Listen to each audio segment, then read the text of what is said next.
just to insult anyone who comes in at the start of the stream or who watches it back later. I don't have my phone. I thought I'd finally got myself organized, more or less on time.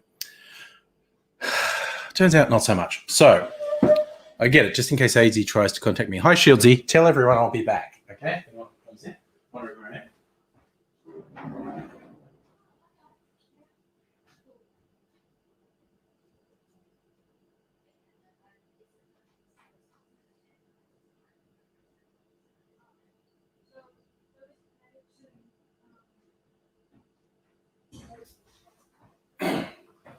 Okay, so slight drama alert in that I can't find my phone.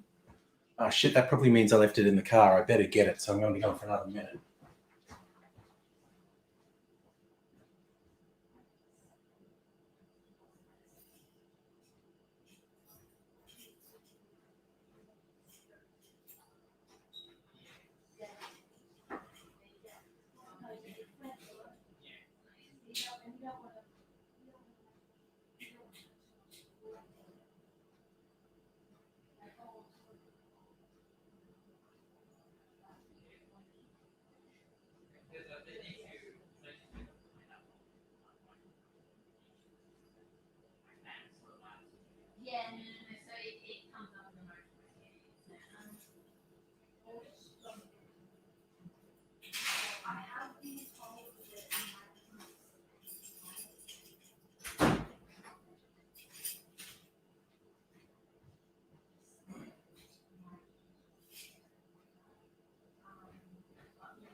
Oh, good lord.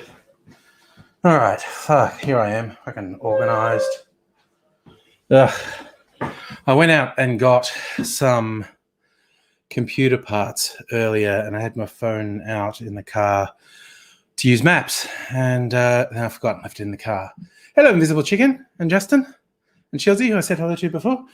Oh, good lord. Okay, feel like I can relax somewhat now.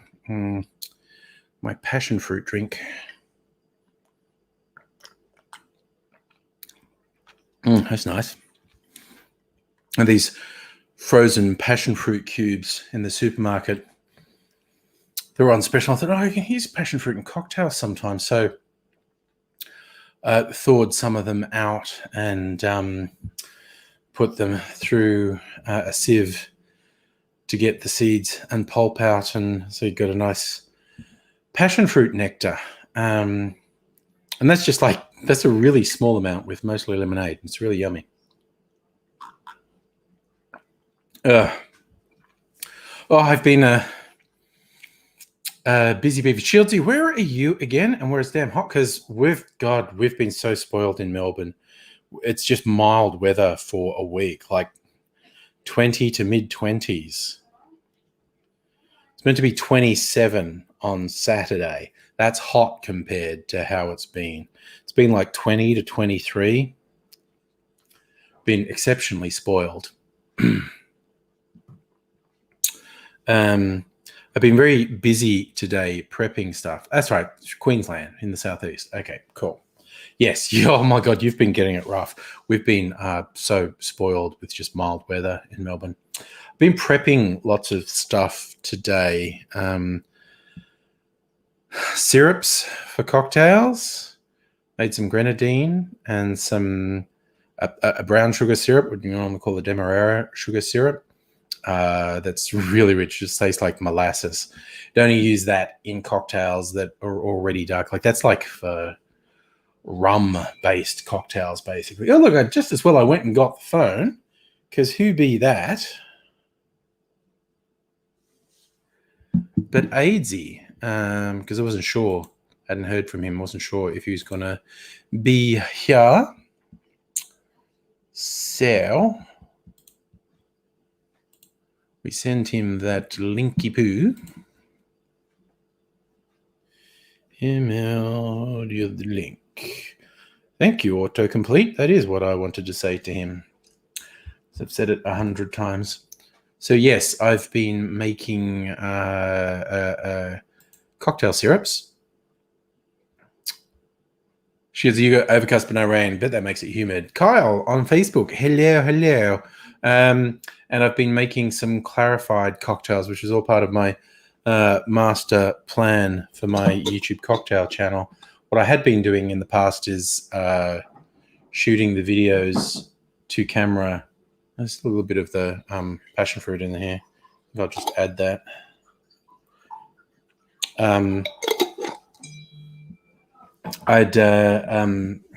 He did with the superfluous, thank you. Belongs to a more genteel time, does AZ? Yes, so I'd been making the cocktails during live streams, usually on a Friday night, sometimes over more than one night. And then to make the videos sexy for YouTube with a close-up, sexy close-up shots for the thing. So I'd make the cocktail a second time. Speaking of sexy close-ups, it's AZ.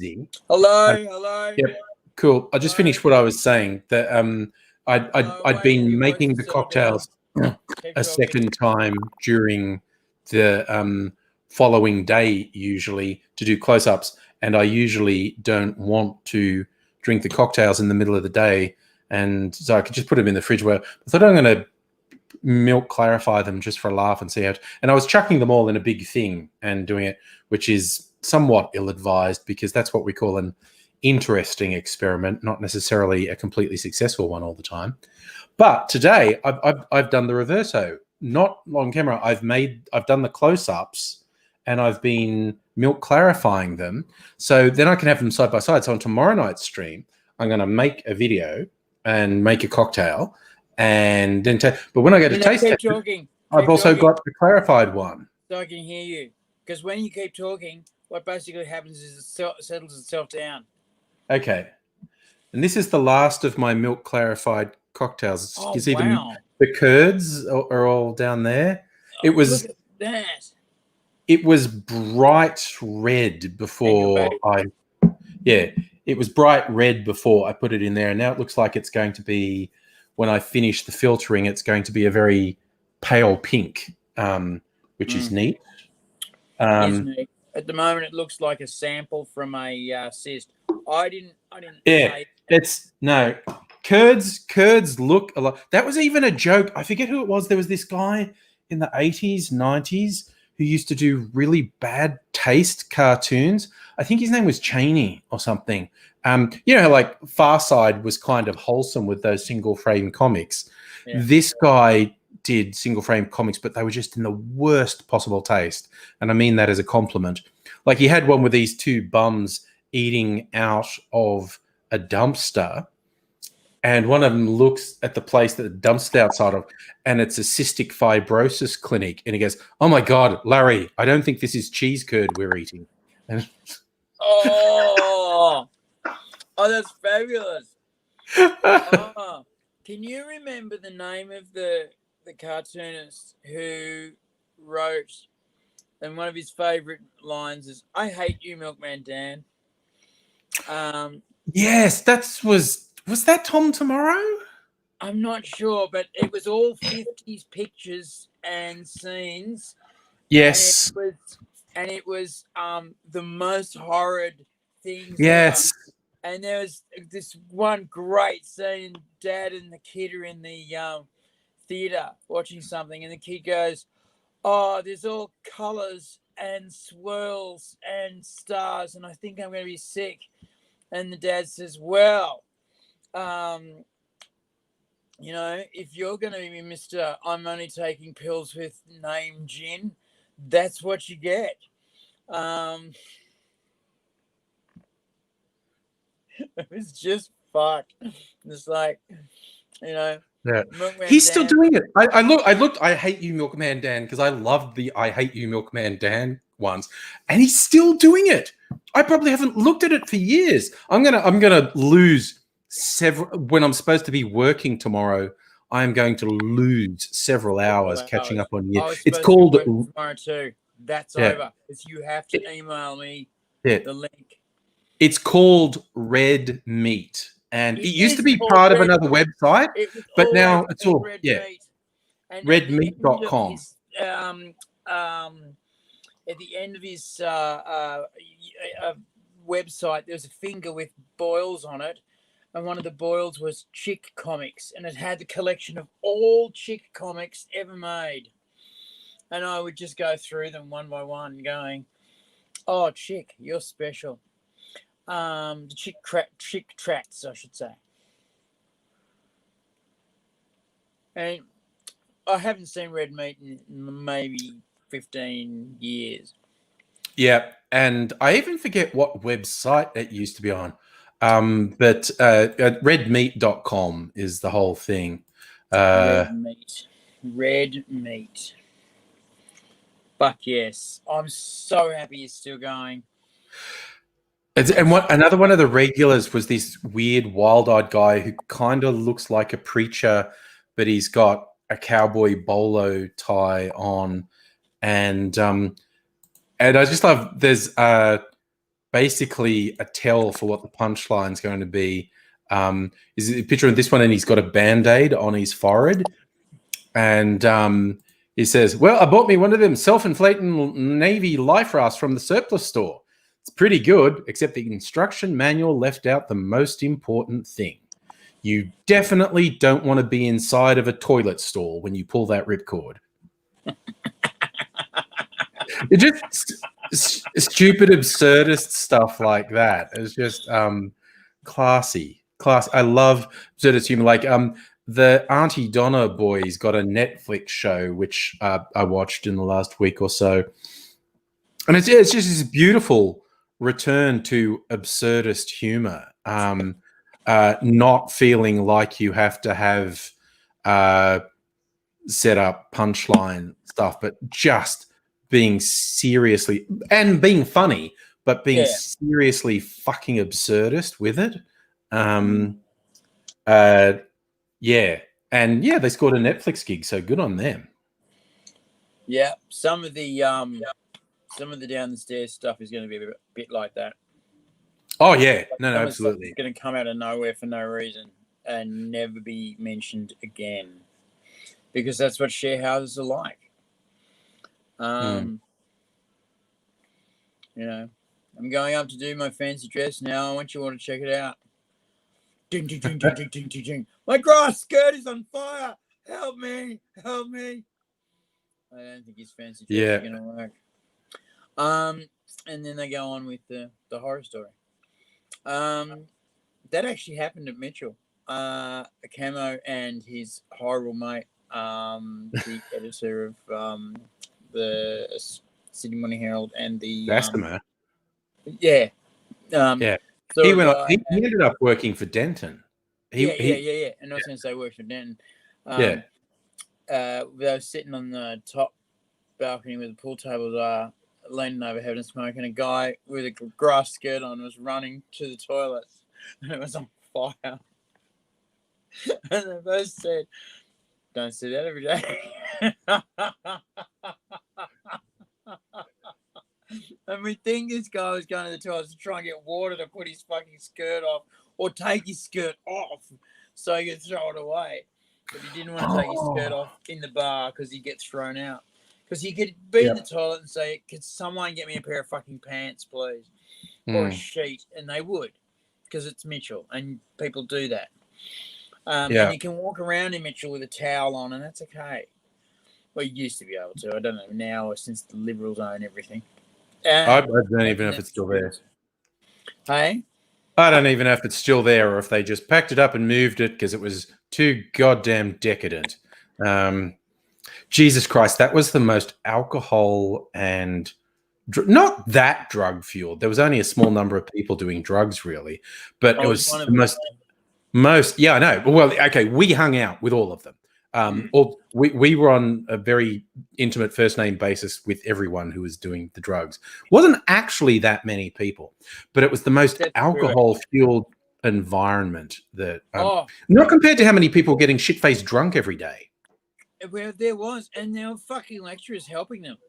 The lecturers would go, Right, it's time for our 10-minute smoke over. The bar this year for our classroom is at least 5 more minutes away. So I'll see you back here in 20 minutes. You'll get Stree in then, won't you? Just get him down and get him back. Get back here. Yeah. Because we've got to finish this lesson. And there would be bar breaks in the middle of big Yeah. classes. Yeah. If it was hot enough, I'm just gonna fuck it because I don't go there anymore. The theatre lecturers would go, "Oh fuck, everyone go to the bar and get 3 beers and come back, and we'll do it again in another hour." And so everyone would go over the bar, get beers because it was too fucking hot in W35. And Yeah. No aircon. so what do we think about theatre fucking theory? And of course, 9 beers later, you go, fucking Stanislavski, right? He's a fucking Russian, but he wasn't a commie because he was early. And the fucking Americans just destroyed the method and just ruined it for everyone. And let's actually have that conversation that the Americans took, and probably no one except us will get this conversation, but the Americans took the simple and structured Stanislavski method, sometimes called the magic if, as in, don't just read the script, don't act angry. Imagine if you were in this position, what would you do? And the fucking Americans debase that into what they call method acting, where you had to be the thing. You had to be, and look, okay, there were exceptionally good method actors like Brando and latter day Daniel Day-Lewis is ridiculously into the method thing. Like for his last film, Phantom Thread, where he's playing some famous clothes designer, he decided he had to literally learn the sewing techniques because it was a period piece. He had to literally learn the sewing techniques that they would have used in that period, or it wouldn't feel real to him if he didn't know the actual physical things his character would have done. These fuckers then spend 6 months after every movie in psych wards and therapy getting their shit unfucked.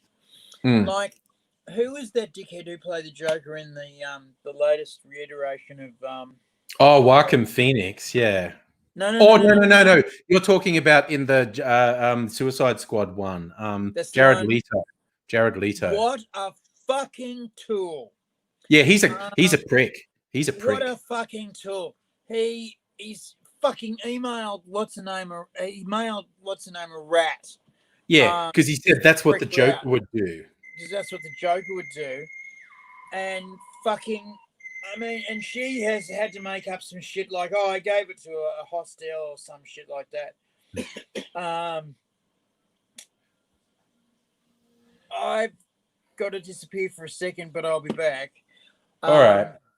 And fucking, because he's publicized this, everyone's asked her, well, what did you do with the rat? And she can't then turn around and say, I fucking shot it, right? Yeah. She's got to say, I did the right thing and I gave it to an animal shelter and blah, blah, blah, and made sure it was an adopted rat. It's a fucking rat. And, and he used to go around the set pretending he was Joker and annoying people. Who is the Australian on set? That was Joker's girlfriend. What's her name? Harley Quinn. I've forgotten her real name. But yeah, she was Joker's girlfriend. But there was an Australian character that wasn't played by an Australian, I don't think. Although someone might correct me if I'm wrong there. One of the characters was an Australian character. I don't think he was played by an Australian though, but I'm not absolutely sure. But Harley Quinn is part of that squad. Yes, he has a boomerang, yeah. But anyway, I know for a fact that there was an Australian, it could have even been a tech guy who said, if you try this method shit on me, I will punch the fuck out of you. Do you understand me? Don't fucking come near me. I am going to fucking hurt you. I will stop the movie because you will be in fucking hospital. Those pretty silver teeth are going down your ass. Yeah. Drop this shit around me, cunt. because I've had Yeah. enough. Yeah. And apparently, he made He all stopped kinds the of noises bullshit. about getting this guy fired, and this guy was going, "No, I'm not taking this shit anymore. He's a fucking loser. You know it." And he said apparently to the director, "This is a large flightless bird, and you fucking let it get that way. Yeah. I'm not getting fired. This movie's going down." And guess what happened? They cut fucking Jared Leto's scenes out of fucking everything. I've seen so much stuff with him in it in that movie. They just eviscerated his stuff out of it because he's so shit. And this method acting crap that people go on about is fucking useless. There's the famous line of Sir Lord Laurence Olivier. Yeah. Talking to Dustin Hoffman, and they're doing Marathon Man, and they're about to torture Dustin Hoffman, or Laurence Olivier is. And Dustin Hoffman stayed up all weekend, and he got himself, he smoked cigarettes to make himself feel sick. And he, was running around. He made himself exhausted. Yeah. Just looked disheveled and horrid on set on Monday. Stayed awake for 2 days. And then Monday morning, in comes Laurence Olivier, Laurence Olivier, saying hello to everyone, including craft services by name. By name, is friendly and chirpy to everyone. And he looks at Hoffman and says, "What's wrong with you?" And he says, "Oh, I did this thing, I got ready." And then, of course, Olivier says, "Try acting, dear boy. It's so much easier." Yeah. And yeah. Again, you don't say, "Oh no, that's not the way to go," to Lord Laurence Olivier. It's not how that works. Yeah. Dame Mirren and Dame, her friend Dame, what's the other one? Judi Dench. Dame Dench are about to be Lady Dench and Lady Mirren. They're about to get knighted. Okay. Yeah. Isn't it? It's okay. A dame is different, is it? Yeah, you know he gets Sir and Lord. Yeah. Oh right. Are they going to get a seat in Lords? Because they'd be great. They'd be great in the House of Lords. I'm looking forward to it because those bitches are bad girls. When they get together in London, fucking bad shit goes down, and they're fucking demons on the piss. And apparently, Mirren gets very naughty, and Dench fucking eggs her on. And she's always the quiet one in the background going, "Oh, we should go to this, we should go to this." They crashed a Mercedes into a restaurant to get a table booking. Yeah. Because the restaurant says, "Oh, we've got this table at the window, but it's reserved." "Oh, okay." And so they crashed this Mercedes into the restaurant and said, Oh, we've made a mess of your restaurant. We're so sorry. We'll get this car removed straight away and fix up any damage. And they did. And they said, "Fuck, there's room for a table. We'll take it." Fuck off. Apparently they did that in the 80s. And oh dear. That's the fucking word. Wild ones. That's what you got to watch them. Yes. You got to watch them. Yes. So look, I've got a bail. You got to sort something out. I'll literally be back in like 5 minutes, okay? All right. We'll just do this while he's away, just in case something embarrassing happens on the screen, and then we can. Oh wait, just realized what I was doing there. Get rid of that, and no. Jesus, I'm just wondering. I just looked up, like we're talking about the guy with the bad Australian accent in Suicide Squad. That was an Australian, Jay Courtney, who for some reason decided to do a really weird stereotype Australian accent. Maybe that's how he talks. I don't know. I'm not familiar with the man. But I was sure it wasn't an Australian because the accent was so dodgy. But there you go. You live and you learn. And sorry, Safra, I saw that you put Jay Courtney there. So I looked up Jay Courtney, and he's Australian. That's weird. Hello, Abigail. How are you? I'm just realizing they do a thing. What is this? Thursday night. Oh, Abigail, your brother has the same accent as Jay Courtney in Suicide Squad. There you go. Fair suck of the sauce bottle, I suppose, as true Aussies are wont to say, and Kevin Rudd, for that matter. So why not? Indeed, young Kyle was asking if we'd do Angry Bunch, and yes, among other things, we could discuss the fact that today's the International Day for People with Disabilities. It's like AIDS's Day. So what the heck? See if anyone is in the mood. I will put the link in for anyone who feels like joining. You can join right in. Abigail, lightheaded and dizzy. Oof, low blood pressure being 4 hours. Should I call a doctor? Yeah. Should at least call an advice line and describe symptoms. Because if the symptoms are such that they're worrying you, that means that it's not something you usually deal with. That means it's potentially something that you want to get looked at. So I would definitely call someone. Yeah. If lightheaded and dizzy for 4 hours, that's not good. Even if it's, nothing, like you can talk it through with someone and it's nothing, just getting that reassurance would be worthwhile. Oh, that's right, Kyle. I have to post it to Facebook as well. I will just quickly do that. That is a multi-step process. And there, I've done it. Alrighty. What is the AIDSy man doing? He's fiddling around with something. That's okay. That's okay. You can keep going with whatever that is. We will survive. As I agree, Invisible Chicken, it shouldn't last 4 hours.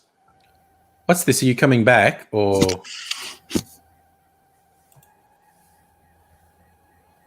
What are we doing? Mike There is back. There you go. And Kyle's here too. Hi. Hey, Kyle. Hello. I'm getting waffly wavels again. It's something on my end. Yes, of course. it is. I'm just going to patiently listen to That's you. okay. It's just sort of needs to work itself out from the sounds of things. It's like I occasionally get a thing where, from my perspective, you freeze, and then the audio will keep going, and then the video will start, but it'll be out of sync. And then there's this humorous thing where the video goes a bit fast to catch up with the audio, and you get back in sync again. It's wild. And Catherine, hello, Catherine. Hi. Good. How you doing? Pretty good. Good. Yeah. Good. Yeah. What's on your T-shirt? I always have to know that when I. This is my swim group that I do. I go swimming on Wednesdays and so. Yeah. So you're determined. Is that what it is? Determined too. Yeah. Nice. Number 2. Yeah. Determined too. Just ask you Yeah. to say anything. What? There we go. Yeah. Kyle? Did you say anything? Sorry. Did you say anything? Sound check. Good call. I'm just sound checking. Okay, yeah, no, I'm here. Hi. Thank you. Hi, My Kyle. friend is back. Yay! Looking fabulous. Angry as per usual, mate. I stare at you and I wait for the dick pics every day. Yeah. Oh, yeah. Must be sort of stuck in the router or something, Or maybe I Yeah. just stuck my dick in a router, one of those things. I don't remember. There was something complicated. Technology escapes me sometimes. I asked Yeah. you to talk about that time. Yes. And you keep on just dropping these things to the general public, Yeah. I didn't know there was 3-phase power in those places. And Yeah, you want to be careful what you stick. You're picking around 3-phase power. exactly. One Oh, flash in your ash. You know? Yeah. I was thinking I'm going to need that again. Stop Yeah. injecting heroin in it and don't stick it in 3-phase power cord. Mm. Now, is So- it- What cocktail are you making? Angry? This is non-alcoholic. This is okay. I'm getting an echo from someone. I'm not sure if it's Catherine or Kyle. Check me. Let me see.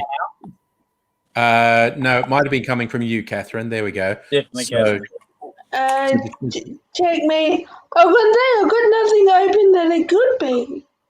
it can literally just but you have to hear the stream, and if there's a delay between when it reaches you and gets to me, it goes back into the microphone, and that's where the echo comes from.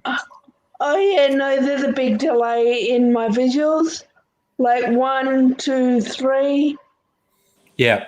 Yep. Yeah. Yep. So we need I to. think it's just brave of you to be logging in from Bangladesh because the lag must be terrible. The clothing industry is all pervasive, and the time difference is bloody shocking. You've got to get up real early just to see us going real late. I feel for you, Catherine. You do realise I'm only in Adelaide. Bangladesh. Adelaide, Bangladesh, same thing. I feel for you. Yeah. Kyle, you look like you're about to fucking murder someone, dude. Oh no, I'm sorry. You look I'm like you're on a actually- friendly chat. You look like you're planning a fucking homicide. You look do like I? you've I'm just organised a looking. hitter. I'm and very. checking the monitors to make sure that everyone's in the right place to make it look like an accident. An accident where Tesla accidentally put a fucking bomb next to the car of an ex-boyfriend. You know what Can I'm I just say saying? that's very, Look. very fucking specific. Yeah. Oh, yeah, he's very What are you doing, Carl? I'm actually looking at just at Christmas presents and like what my mom can get me because Ooh, nice. Ooh. I'm just trying to have a look right now. And I'm looking at like that is going to be so annoying, Catherine. I'm sorry. Sorry, I'm looking Catherine, at what Catherine, my can you mum put your can get. microphone on mute when you're not actually saying anything? Because we do get this echo. Is which that, makes it very no, wait. That's my sound. That's bad. Thanks, That's babe. okay. Yeah. I'm seeing what my mom can buy me in terms That's of. shocking. That is shocking form. No, I'm on board with that. At fucking presence on the internet, you're looking what you can buy other people. Oh no, I'm What doing people that as can well. buy you. My mom wants to know what I want. What I Oh, want. yeah, you do get to that age. It is terrible when you get to that age and your parents go, "What do you want?" And you're just like, I need you to what? bring me stuff. What do you want? Yeah, and I just have no idea because like I'm at that age where I'm like I can just buy everything I want really. That's It becomes very symbolic. nice. Yeah. It's pretty nice. I would have liked to have been to that age too at one point. I was at that age once, and I put most of it up my nose, but it was a good time. It was a pretty good time. And my folks said, "What do you want for Christmas?" And I went, and I was about to say a brick of really good. We've lost Catherine, but that's cool. No, She'll that's be back. okay. She'll probably sort something out and come back. Yeah, I was about to say a brick of really good compressed, and I didn't. I shut up. What are you doing? What are you doing? Get off the fucking drugs, Tilly. You're fucking making a mess of yourself. And I did get off the drugs, and I was going really well, and then I had to get back on them again in a fairly serious fashion. I was more seriously on the drugs when I was not working than when I was, which says a lot. So, Particularly given how comedians normally are, but yeah. yeah. God, yeah, it was great. Hey, Normally, Kyle, what do you do for a job that makes you really rich? you're back, Catherine. You've muted yourself now. Yeah, I just want to try something by using a different browser. This Ah. will get- Yeah, Okay, that's a good experiment. yeah. And I'm not I really don't- hearing an echo. Oh, that's good. Yeah, no, that seems like a winning strategy, Catherine. Excellent work. Yeah. So I moved from Edge to Chrome, and then suddenly it works. Okay, we're back. Yeah. We're back. Thank you. Noise, What was noise. talking Noise. about? Yeah, Kyle, what do you do for a job? Currently, I am a marketing and programming assistant for a film festival. I work in accounts payable for a graphic design agency, and I'm looking for a possible another job as well. Oh, cool. uh, Keep him Right, busy. so No. all the gay stuff then. Sorry? All the gay stuff. So, I actually don't work at a gay film festival. I used to. no, but the job that you've got to be gay to do, because you can't talk to people in that job Oh, yeah. without being screamingly gay. Because I've rocked into those offices and met those people, and they've gone, "Oh yeah, here's one," and I've managed to talk back, and they go, "Oh." And, you know, Wow, I don't think I'm that bad. no, I don't. Wow.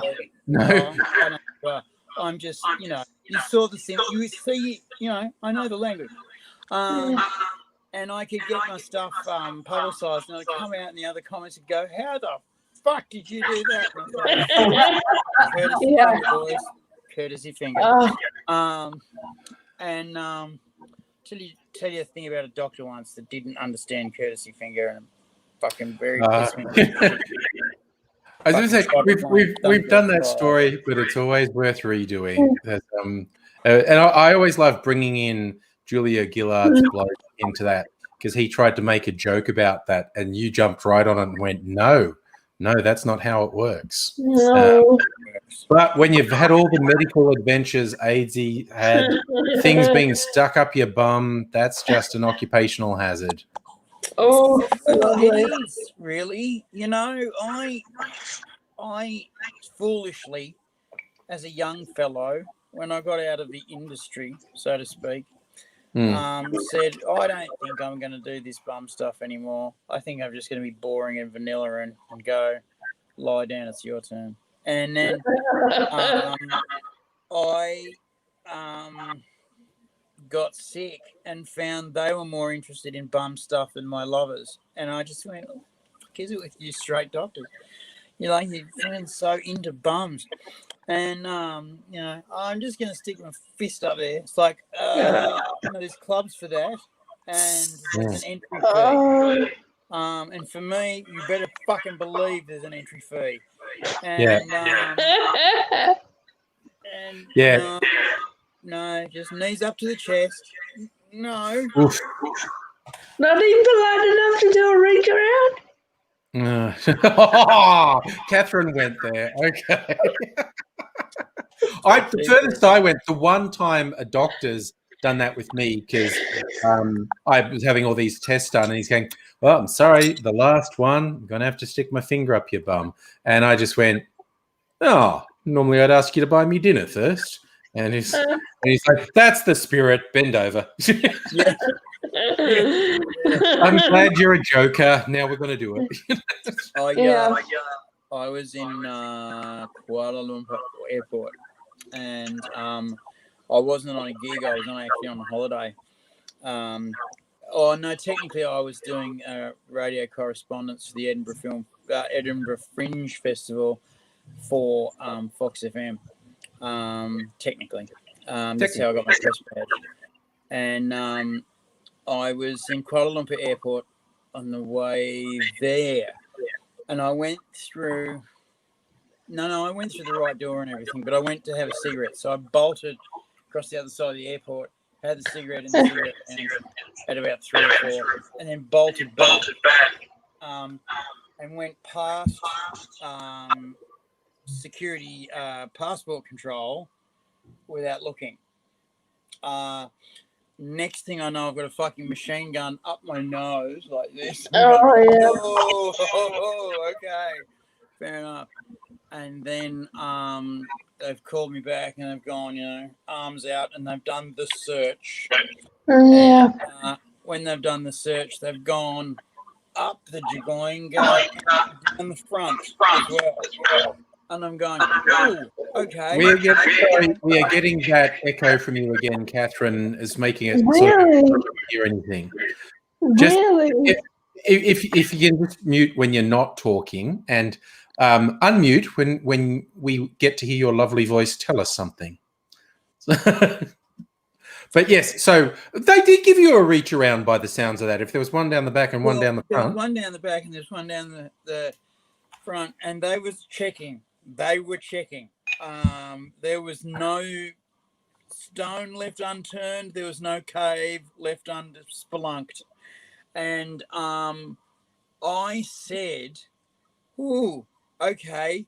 Usually I'd start out slow, like with dinner and a movie first, but if you want to move fast, okay. Yeah. No sense of humor. No, not funny. The guy didn't have great English. And Look, who hasn't died of COVID yet?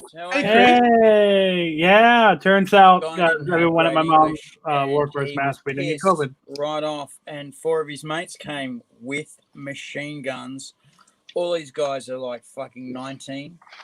Yeah. And they're all pointing machine guns at me. I'm going to fucking die. I was traveling business, which was the top class of the airline at the time. Yeah. And 4 of the flight attendants came out, and they were madly speaking Malay. Finally, a captain guy came over, and basically he was speaking to the guards who were shouting at me while talking to him, and I'm not saying a fucking word because one of the attendants said, "Shush now," and had those eyes on like, "Don't say a fucking word, you Australian dick," and and then the captain said something back and forth, and then he just waves his hand and goes in Malay, and the guys all stand down, and the flight attendant comes over and grabs my older and says, "Sir, this way. Keep moving, walk fast, don't say a fucking word. Keep moving, keep moving, keep moving, keep moving. If you need my don't say anything, keep moving." Because I thought they needed to check my, ticket and thing. Nah, fucking get on the fucking plane now. Yeah. And I was, what happened was the guard thought that he was being insulted and called a homosexual and propositioned, which is all illegal in Malaysia. Yeah. All of it. Okay, frankly, like literally the fact. Okay, I get the idea of being prostitutions basically on a plane, but if you're being called gay or like someone's like being like, "I just want to ask you fit it out," I'm like, dude, chill the fuck out. Honestly. Yeah, I don't think it works with angsty Malaysian guys with machine guns. Machine gun. With the whole Do you know what they say? The bigger the gun, the smaller the moral plane. fucking health from filth. So if you need to blow the filth away, we're cool with it. And that was, and the flight attendants were explaining this to me all the way back to fucking Australia. Going, "Fuck you, made it out of there alive." And I said, "Well, no one would get shot for that." And they said, "We have seen 2 people get shot on our watch. Our airline has seen 2 people get shot." And I said, I didn't even hear that in the news. And so you don't hear that in the news. It doesn't leave the country. Yeah. The news doesn't leave the country. Still a lot of paperwork. It's a lot of paperwork that they'd rather not have if the reporters aren't allowed to report on it. Fucking the government doesn't think it's newsworthy. The people don't think it's newsworthy because the soldiers are supposed to protect the moral health of the country. And if someone's being a dirty fag, then they need to very be illegal. Sent back to the demon place from whither they came. I love the way that you said that, by the way. And thank you. And I was told in no uncertain terms, "Aidsy, if you ever do this again, Say nothing. When you go to Asian airports, fucking hand your passport over, say not a fucking word, and if they say stuff to you in English, answer in small one fucking syllable words with no bullshit, and say thank you very much when you're finished. Just be very, very fucking calm. Don't make jokes. No Don't make jokes. jokes. No fucking surprises. None of that shit. Leave all that shit at home. You know? There was one guy I seen. I was on a comics plane. It was a comedy trip, and we were going to Singapore. And he was fucked. I mean, he was truly fucked. I was fucked at the beginning of the flight because I dropped 2 eckies the night before and they hadn't quite finished. But in the middle of the flight, they'd stopped, and I was the poorest, loneliest boy in the world. And the flight attendants were gorgeous, and they gave me grilled fish and citrus and something to take the edge off.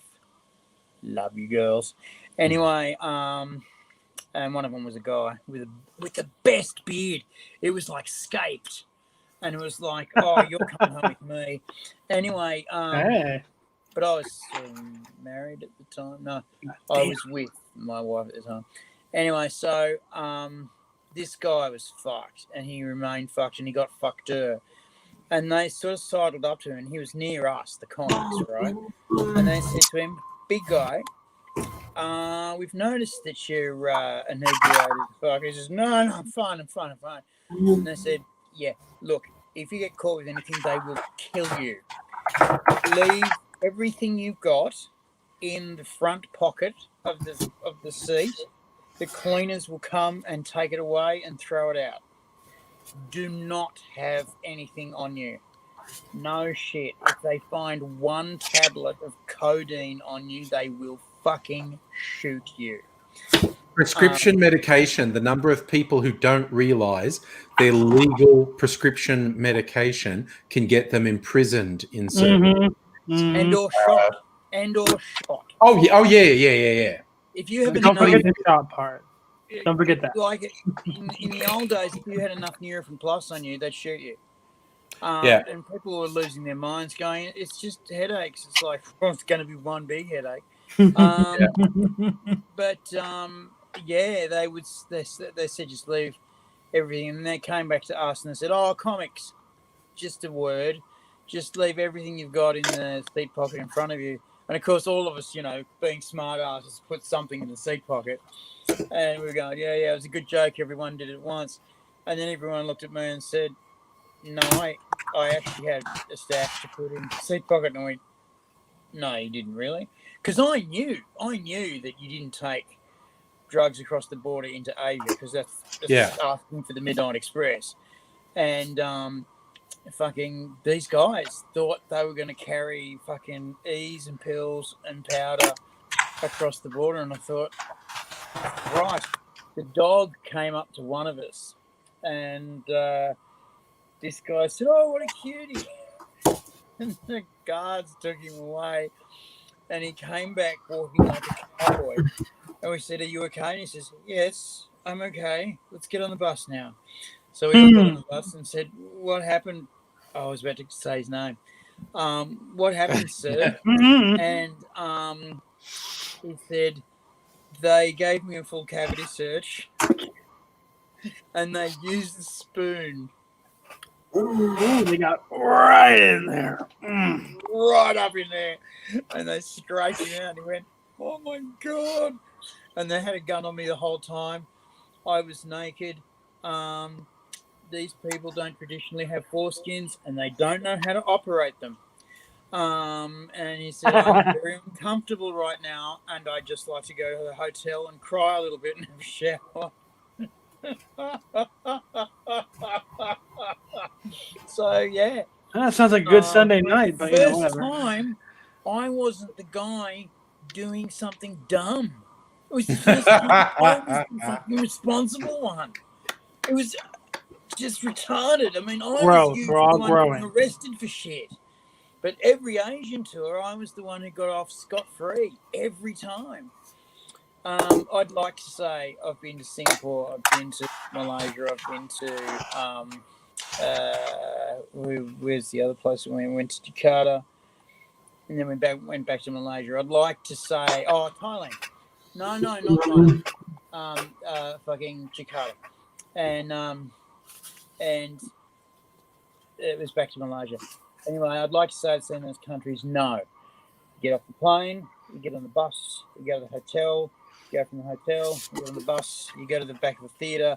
Theatres on the inside are black. Then you get on the bus, you go to the hotel, you go from the hotel, you get on the bus, you go to the airport, and fuck off. It was a lovely bus, Plenty of though. comics to hang around there as much as a shit on a piece of carpet. And you get told in no uncertain terms, do not drink, do not smoke, do not spit on the sidewalk, do not fucking be white, do not criticize the government on stage because no one's going home. And Muslim law is very, very different to Western law. As we saw, remember those journalists who got done in Egypt? And the prosecution had all their cameras and equipment out on the table. And he goes, we know they've been doing these evil things, the evidence, and just wafts his hand over just machines. And that was his case.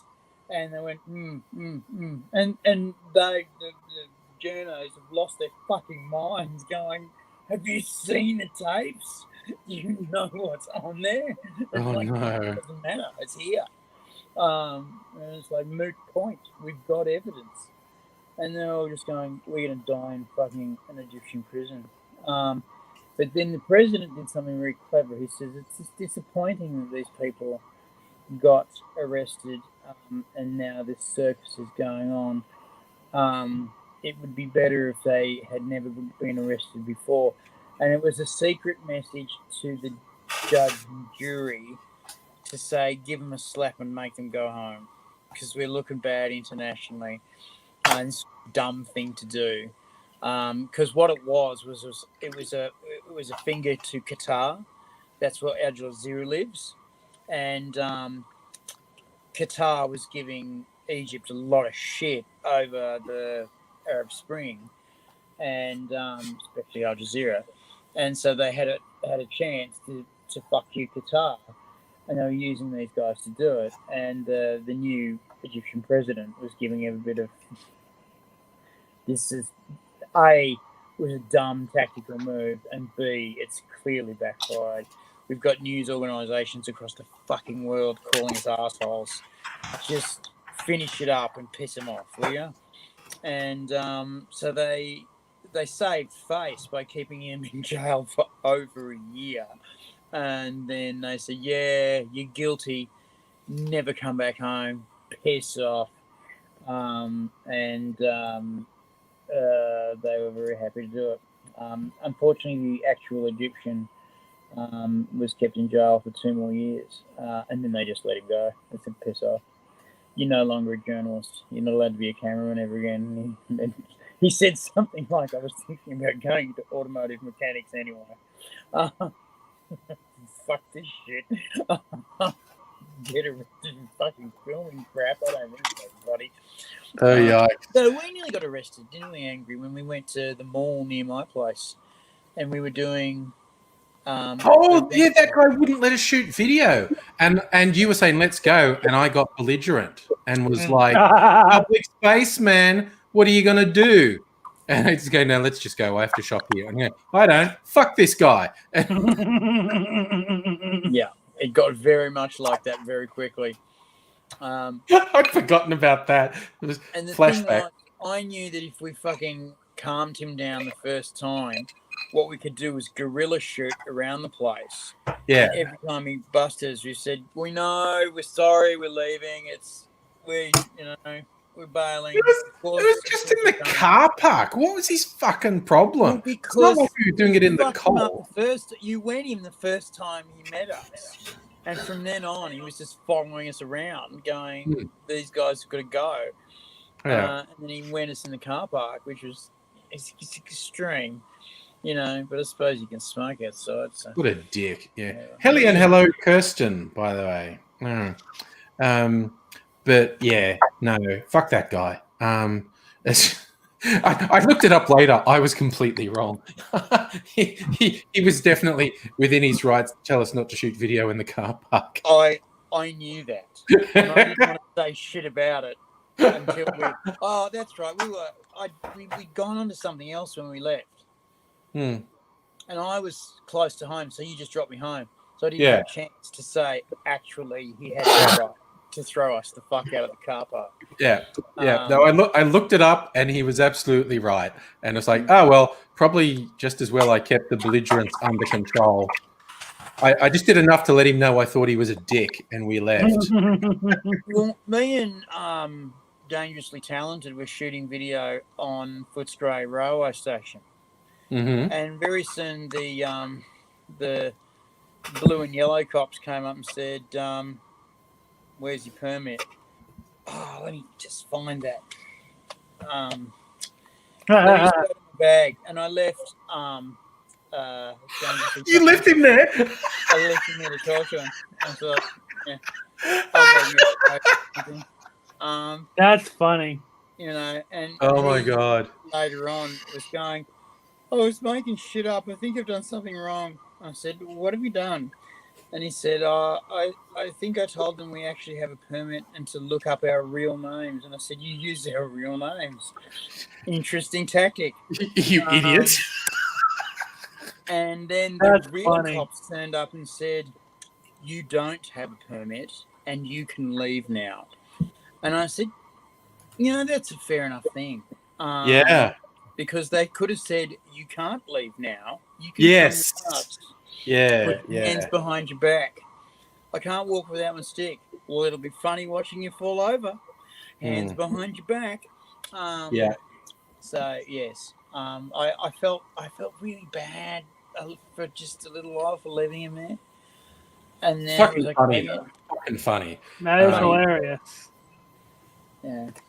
It's like a mean thing to do, but you get points for being funny. Because You get people have points done for it to being me fucking heaps, right? When I was in Canberra as a kid, I was the guy who spoke to the cops every single time, right? Because I was the most pleasant and polite, and I would never arc up at the cops. No matter what they tried, I would Yeah. never arc up. And a couple of the other boys would, and fuck, we got in so much shit. And yeah. it got to the point where Weapon told a couple of them, you aren't to speak to cops at all. And Because you're I, not trustworthy. because I swear too much, and Mm. AZ knows what to do when faced with a psychopathic idiot. And so I was the one who talked to the cops, and we would get fucking rat shit, like totally wrong.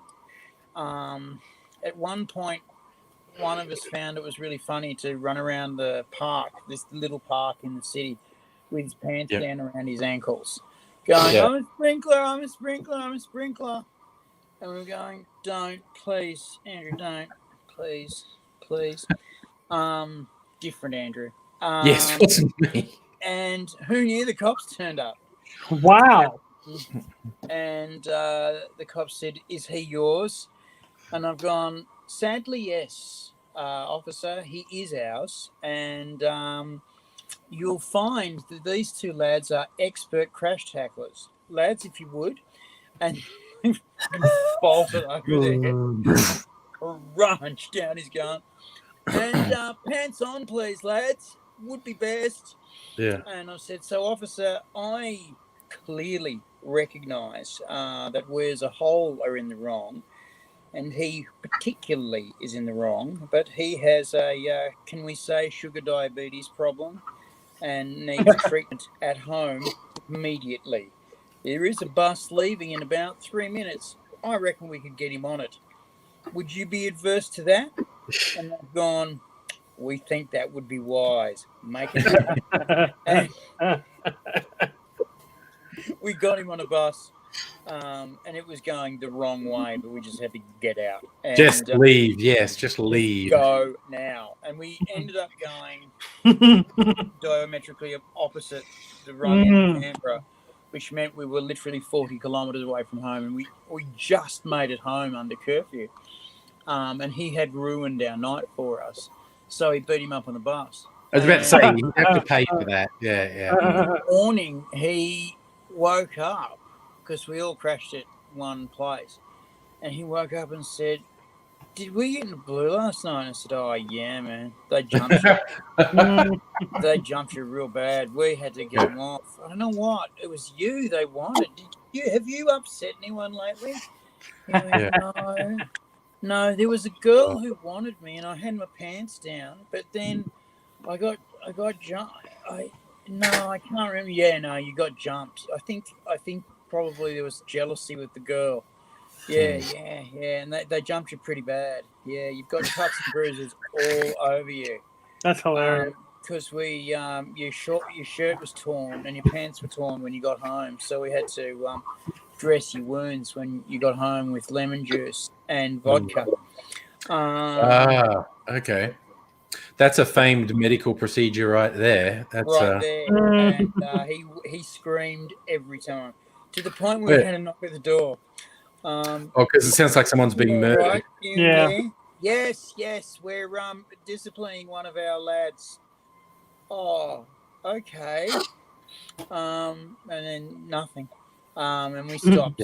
We stopped hurting him after that. Yeah. We were very annoyed because we had a lot of drugs to get through, and we were there maybe 15 minutes, and he'd been pre-charging, and he just he was always doing this though. Yeah. You know, on one other night he decided he could fly, and decided I'm sure that worked out well. jump out the fourth story.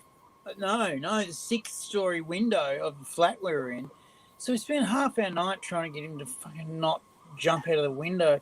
Then finally, one of our wisest, our great white leader weapon, said, "Okay, let's go." And we went down to the ground and said, "Fly now."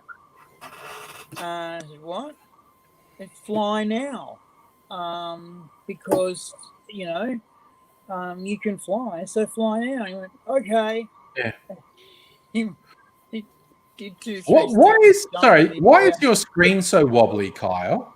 It's Oh, sorry. I am currently using. I'm currently using a tablet. Oh, okay. It's So just- my desk wobbles as I do this. Okay. Yeah. Sorry, I'm not going through an earthquake, I promise. This is mildly off-putting. I'm sorry. I will I really need to actually it is also this, so whenever this happens. What's that? Have you got your camera on a bobblehead? Yeah. It is. Hang on, I'll do it this way. Oh, this is. Okay, now I'm getting vertigo. Okay. Oh, I can actually do this. So basically it's like on a little like thing. It's like a little thing. So I'm like, Gotcha. Oh, it's not a thing. It's a if I walk. get it like this, that'll be better. Let's see what happens. Hang on. That see if is I- good too. That is good too. So you can get Would on my it like be neck. okay, Kyle, to ask your age? How old do you think I am, AZ? Sub-20s. Wow. Okay. How old do you think I am? That was not an answer. I'm going 19. Oh, okay. I like that. I think I actually met Andrew when I was 19. I'm actually 26. Yeah, I was about to say I thought you were about 25. Yeah. Yeah, because I met you when I was like 18 at Game On. Did you go to Game On? Yes, you did. I met you at Game On. Do I need to see a license photo? I actually don't have my license because my wallet got stolen. I didn't have my license. Because We're not took it cops, from me. Kyle. You don't have to make up stories for us. No. But you do have to answer questions because I have my wallet right here. You in a court of BDSM. Oh, That sounds fun. Hey, I like that. In my- Wow, fucking hell. All right, I wouldn't have said that. I would have gone, shit. I reckon I could fucking introduce you to people that would make a lot of money out of you. Oh my god! Oh my god! What does that mean? The mind boggles. The mind boggles at what plan is involved there. Shouldn't boggle too much. You can guess. Hmm. Chris, what have you been up to, bro? Moving on. Moving Moving on. on. Moving on. I don't know. I've just been chilling, been dating this new girl. We've been quarantining, so we trade houses every week, Nice. and that's about it. She's pretty We wouldn't great. have to do that when we were quarantining. Me and my partner, boyfriend, boss of the house, we were apart for 3 fucking months. Oh, He that's went to visit terrible. his family, and then the hammer came down 2 days after, and he said, "My mum's not letting me come back," and I'm going, "Shit, neither's the cops." And he said, I'm not risking the cops." Then I went to hospital, Yeah. and they wouldn't let anyone visit me in hospital for a month and a half, 2 months. And Yeah, then same here. It's I been came pretty rough back, with and that. he was still on the wrong side of the line. And it was 3 months before we fucking saw each other. So you're quarantining at each other's house. Yeah. So we're doing that, Very and then cool. I was seeing my friend every week for a couple months, but things got bad again. The holidays happened, but I'll be seeing him again for the first time next weekend because he has been pretty much by himself for 3 weeks. So we can see him again once a week. So yep. So you're a mask wearer, yeah, surely? Yes, I wear masks. I've showed it on the stream before. I have like a Darth Vader mask for when I have to go in public, and then I got my N95s. Nice. But yeah, I wear masks. And then she's obviously masked. Mom wears masks. Oh, my mom's workplace. Everybody had to quarantine for COVID, and that was right when my new girlfriend Megan joined our bubble. It was like as soon as she joined the bubble, boom, we immediately had to okay, you can't talk to anybody else. So I'm like, oh fuck. But the good news was that nobody got COVID because everybody at my mom's workplace wears masks. So just the one person, the one high school kid had it, and that's it. Took him a few weeks, but he's finally not sick. He's got some asthma now, but that's about it. This is the other thing I've heard that, and this is going to sound odd, but it's apparently unique in the States, that when people get COVID, they stay sick afterwards. Yes, yeah. My buddy Ed, his whole family that he doesn't live with, got sick, and they all are having some kind of I think his stepfather has exhaustion. He's constantly exhausted. Then his mom is now having to use inhaler constantly for her asthma, and before she never had to. Yeah. That's worse. And his sister also, who didn't even show symptoms, has just been perpetually tired for the past 6 months. Yeah. So, Because the experience we've found here is once people get it, they feel like shit for quite some time. yeah. But then once the worst of the symptoms have passed and the disease starts to go out of their bloodstream, they recover. And they recover really back to where they were. Yeah, there's a lot more air and water pollution here. So our lungs and our general, immune systems are just weaker. Because we just sit there and breathe. We've all breathed shit in for when we were kids in the 90s before they really started, until they really started cracking down on the regulations. So somebody once said to me, sorry. Somebody once said to me there was a lot of Australian actors getting work in Hollywood because they look fabulous. I mean, you look at the Hemsleys and you just go, I'll lick that six pack. I'll open a couple for you too. I'm straight. I'll lick that 6-pack too. It's good. It's good stuff. Anyone does, anyone would go gay for a Hemsley. Anyone.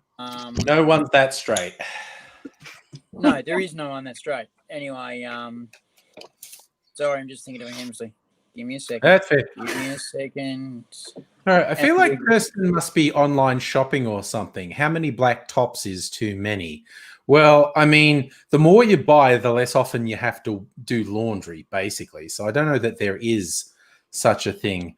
Nice infinite recursion you've given us there, Kyle, by the way. It was. Actually, I I'm a like it. fan. Anyway, the thing that this American said about why Australians were getting so much work in America was that in Australia since the 1980s, fresh food has been cheaper than processed food. And if Wait, you what? eat Hang fresh on. food- Sorry. What? Okay. How does this? Hang on. I'm sorry. The reason why Australian actors are getting more work in the United States is because of food. Well, it's to Right. get food If and you eat pollution. fresh food, your skin, bones, and teeth look better than if you eat processed food all your life. Hmm. In the States, processed food is cheaper Then than fresh food. food. And all of our water is poisoned. Harder to get. All of the water is Don't dirtier. care. Oh God. And That's a there's little no detail. All of the healthcare. water is poison. Most of tap water has some kind of lead, some kind of. They put they put in there? Fluoride. They put like fluoride in the water here. I don't understand. Yeah, right. Yeah, Wait, that rain on a They mobile? put fluoride in the water here as well, but it comes from a different source. It Yeah. comes from there's fluorine mines in Australia that they dig it straight out of there. It's the rock form, not the paste form from China. Yeah, So and they're the dumping the rock face. form, and they, hey, Mobile Rain, Hi, Mobile Rain. and they Oh my God, I love your job. they develop it here, and they control the doses of it so that it can unfuck your teeth. Mhm. Are you having breakfast, They've Ray? done that since the Lunch. 1970s. And it's the Mhm. figures are in. It works really Oh well. wait, actually, not in Portland. They don't fluoride the water in Portland. Other don't know. chemicals in the water that are to do with vitamins. Yeah. Put vitamins in the food. They put vitamins in alcohol so that you Mhm. don't get a thing called the delirium tremens. If you're a hardcore alcoholic and you stop drinking, you get bad hallucinations and really bad fucking mental The problems. pink elephant that I've heard so much Yeah. about. Right? Yeah. The whiskey critters. Yeah. and I've seen a pink elephant in in Cheyenne, Wyoming. There's a pink elephant. There you go. in Australia, they put a vitamin in the all the alcohol, so that if you are in that situation, you don't get the delirium tremens. So That's nice. what happens is that the Australian actors go over there, and they're all pretty, Yeah. and they're all gorgeous and fit. Mhm. And these poor bastard Americans have to be either rich to start with to buy fresh food and to cook it and have it cooked for them, or they have to fucking go through these beauty regimens that are just outrageous. Hard. Yeah. And And they have to stay away from they have to live in parts of the area that aren't as air polluted as other parts of LA. Because LA is horrific pollution. Oh, yeah. LA, you get that photochemical smog with weird Yeah.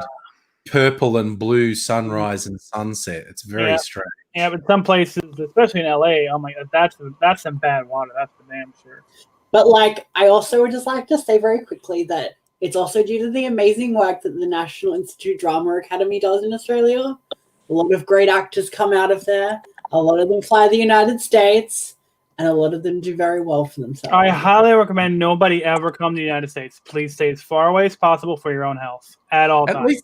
At least it's settled down with the election shit now. While Trump's still being an idiot con man, at least the change happened. Oh, and I have to quickly say, we lost. We won. We won. No, we lost. We lost. quickly, I need Hilarious. to say hello to Stella and the return of Charlie. You have been absent for a while, Charlie. going through some shit. Well, self-care comes first, Charlie. So if you needed time to look after yourself, that's the thing that needed to happen first. But if you got back in the groove to be, that is excellent news. You'll notice, Charlie, that I was absent for fucking 6 months and didn't get fired. So, Hey, welcome back. Welcome back. Um, That's funny. uh, That was what Well, Uh, I was going to ask you, Chris. I heard today that apparently there's a shitload of people lobbying Trump to pardon them. oh yeah, that's hilarious. Oh, because I can't they're wait in to see shit. that chaos. They're like in deep shit. Oh, they're yeah. going to jail, and if Trump doesn't pardon them, they're fucked. So apparently, like half of his old cabinet have asked him to pardon them, Yeah. which just blows my mind. That Oh, the yeah. fucking- Oh, the, yeah. the leaders of ministry. Dude, he fucking pardoned Joe Arpaio and Roger Stone. Like, And Michael Flynn's the most recent one. And Michael Flynn. Joe Yeah. Michael Flynn, I'm sure. I- Oh my God, the Russiagators are blowing their minds out because he pardoned Michael Flynn. That's so funny. It's just all like the Russiagators make me laugh because they think that like Vladimir Putin is the reason why Trump was friendly to Russia. It has nothing to do with Vladimir Putin. It's that he runs real estate. And what is real estate for? Real estate is for money laundering. And where are most of the rich oligarchs in the world? Russia. Look, It's the money, stupid. Technically, Chris, they're I'm in not- London. I'm not Yes, gonna a lie. lot, the Russian oligarchs are in London. That's true. That's right. That is very true. That is very true. But Don't they tell bank anybody. In, they Shh, don't bank tell in nobody. Cyprus. There is a I Bank would- of Sydney right near where I live, and it used to be called the Bank of Cyprus, and there is no one in there ever. It is the only bank branch that runs with no customers. And I saw a customer in there once, and he was in a very nice suit. And he had a woman there who was like Barbie, only more well behaved. And she had a fur coat on. And there were 3 guys at the front door of the bank with a kind of attitude on saying, for your convenience, we've decided not to kill you just now. You might want to just keep fucking walking. They seem And, like lovely people. Have you, AP, Wow. have you seen a film called the oh my god, what's it called? The something experiment? Philadelphia. Oh, the little girl and the giant strap-on experiment. I've seen that one. No. The one with Tony Godwin or whatever the fuck his name is from Scandal. And it's literally a film where like it's literally about an office and they have to survive, they have to kill all of their Yes. It's like Saw set in an office. It's this big high-tech office that locks down, and they basically get told only one of you's getting out alive. It's up to you who that is.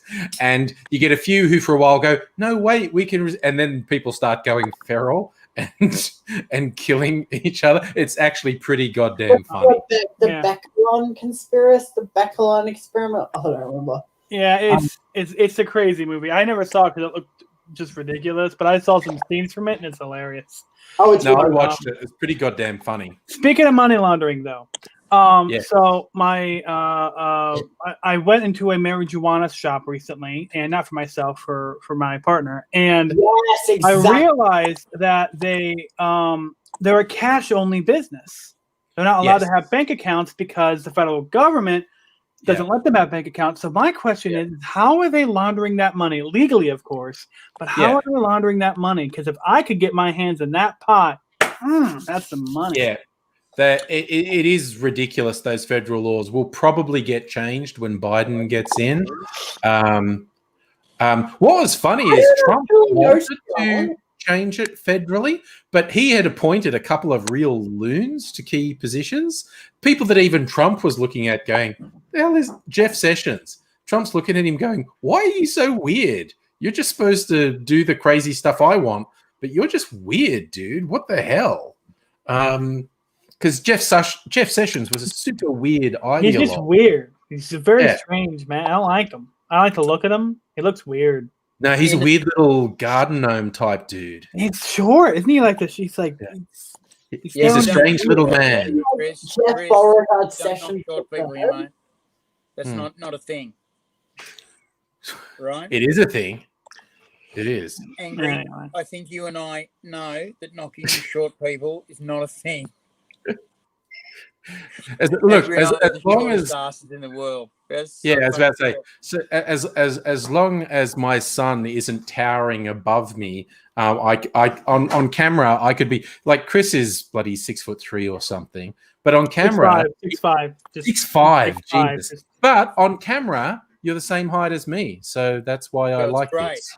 Well, So- anyway, so what I'm trying to say is, Oh, see, that's it. But okay, for real, that's one of the weirdest things ever that came out of the YouTube world. Because when you watch things, you're always at eye level with the person you're watching, and Yeah. either consciously or subconsciously, you start to think they're the same height as you. And I met people who were both absurdly tall and absurdly small, and each was equally weird. It was like, okay, you're 6'5", not 5'8". Oh, okay, you're 5'2", not 5'8". Okay. yeah. I've met a few people from YouTube over the years, and they're either much shorter or much taller than you think. And there were these in January. I met this comedy trio, and I could have sworn that the one guy was taller and the other guy was shorter, but no, the guy that's shorter, I thought he was taller. And so after I met them, and I said, "This guy, he's shorter than me. He's like 5'5", and the tall guy's my height." And I'm just all like, "Oh, the short guy." And I'm like, "I thought you were taller than him, and I thought you were shorter than him."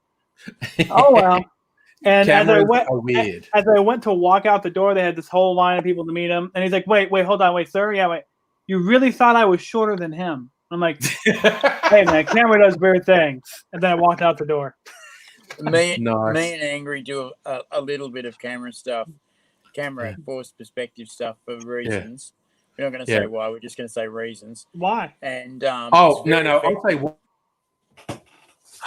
Oh, he Why? cut out. Because my head is so large, right? We're the same height, but my head is approximately twice the size of Aidsi's, who has a normal human head, and I have this bizarre, oversized watermelon on my Enormous shoulders. head. So I'm not joking. When we did the 2 shots, I always made him stand one step in front of me, and that makes my head look relatively normal. And it's ridiculous. That explains a We do it all lot. the time. We do it Yep. all the fucking time.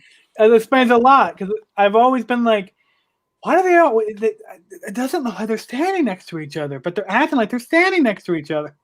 Oh, and also because we can fake the angles, so look like we're looking at each other, but we're not looking at but each other. it's like unless you, We've got- I don't know, you accept it We've got after a taught couple how seconds. to do that in but yeah, theatre school to fake the angles. Yeah. yeah. And what we found also when we were doing the video was it was even easier because you can actually look at the camera with the screen, and we can give each other eye signals through the screen and not have to actually see each other directly. YouTube's been fucking great because when you're doing theatre and you've got to look past one another, you've really only got the periphery to catch their signals, and they've got to make it really clear what they're doing, or you've got to have worked with them for years, and you don't get to. So, luckily, Angry and I have got the luxury of having worked together for a lot of time, and we can see each other. So that's fantastic. Mobile Rain, what are you eating? Because like we got an angle right up your fucking mouth. What in the hell are you eating? Unmute yourself. Tell me what you're eating. Come on, it looks good. So we're talking about Nicole in the chat. Charlie was saying Nicole Kidman's taller than Tom Cruise. Yeah, 10 centimeters taller. Like she's like about 3 inches taller than him. And and that was one classic joke when she divorced him. She was on some chat show and they said, "What's different about your life now?" And she went, "I can wear heels." And the host is just like, "Oh no, you didn't." We're gonna hear. Here it is. We're gonna hear it. Yeah, I'm having lunch. Yes, lunch. But we're all intrigued. What are you actually eating? Yeah, I know. Well, I have veggies. I have pulled pork and tons of tomato and I doused most of it over with chipotle sauce. Oh, nice. Nice. Yeah, Chris is taking notes. It looks good. Yeah, that's What is That's a nice one. Chipotle? Did you So hear it's- spicy sauce. Would kill you probably. Right. Oh, I can't handle spice. that there has been another case in Sydney, which means our whole month has been now just for nothing in terms of COVID? Sydney's got no donuts. Sydney's got no donuts. Sydney's got no donuts. No one's going to Sydney. No one's going to Sydney. Oh! yet. Sydney's not having Christmas. Speaking of Sydney's COVID not having news, Christmas. Yeah. Sydney's not having Christmas. all the Fuck. hospitals are full and everyone's Yes. panicking. It's fantastic. Charlie, look at that Hi. wonderful smiling Hi, face. Charlie. Something Charlie, changes. gorgeous. How you doing, babe? Can everyone hear me? Yeah. Can hear you. It's all good. Yay. Excellent. Good to hear from you. Oh, yes. What do you have? Oh, we've got a nice glass of wine. Excellent. I'm gonna have to refill that actually. That's fair. Understandable, darling. I stole it from the pub. That's all good. Glass or the wine? So it's got the Wine it's got harder the to steal it's got the from a pub, measurements on it. 'cause you've got to Oh, get- okay. I like yeah. the glass. Yeah, I like the glasses that have got the measurements on them. So, and they only have those at the pub, so I nick them. Yeah, it's definitely a pub glass when it's got measurements on it. Yeah.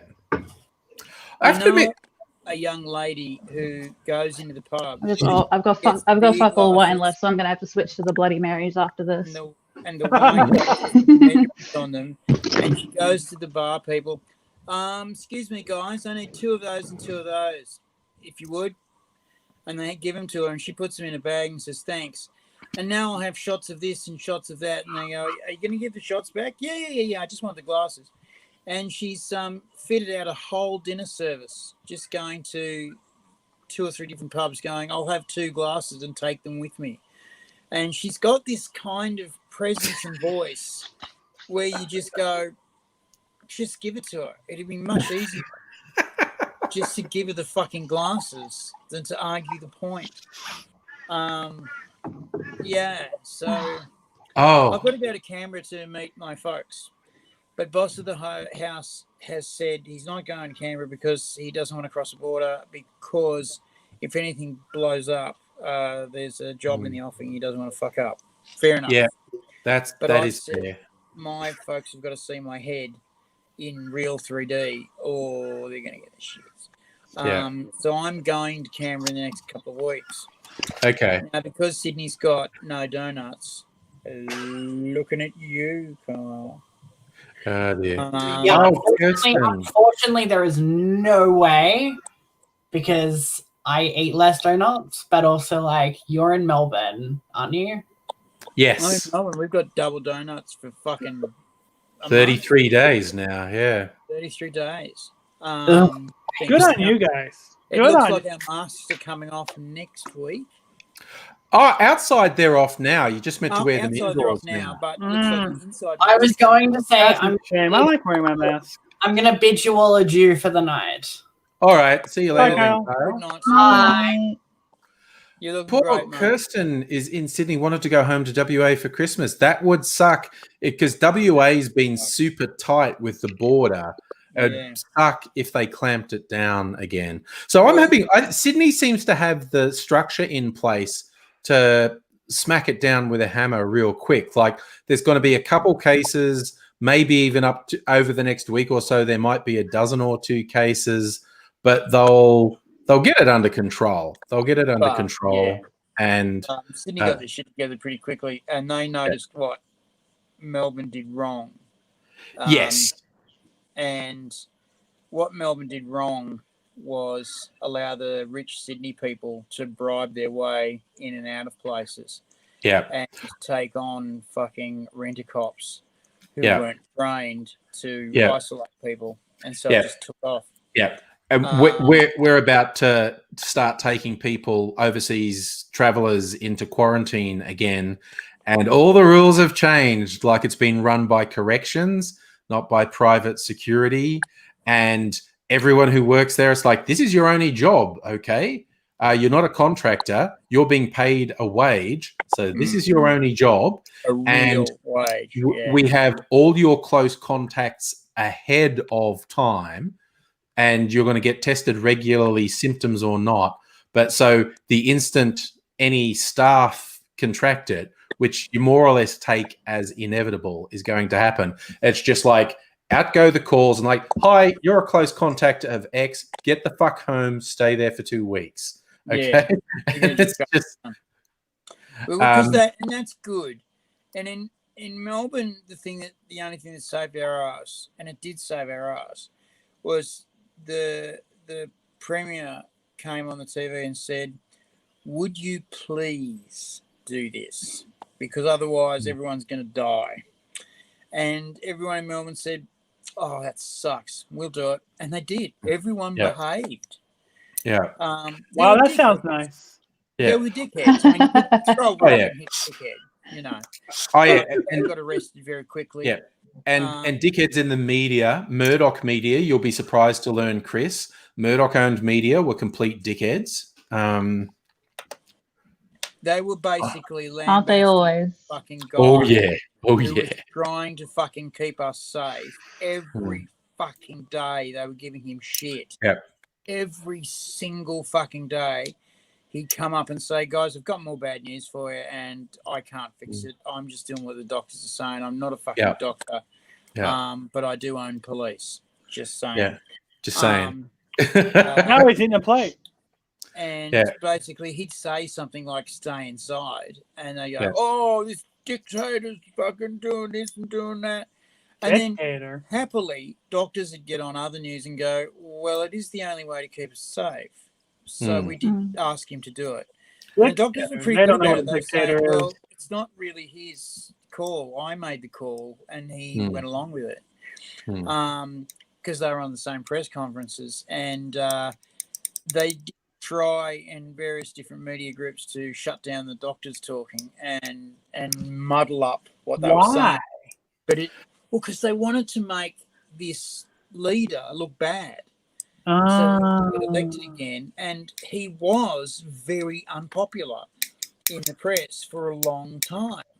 But what happened was that the media was saying this is what's happening out on the street, and it wasn't.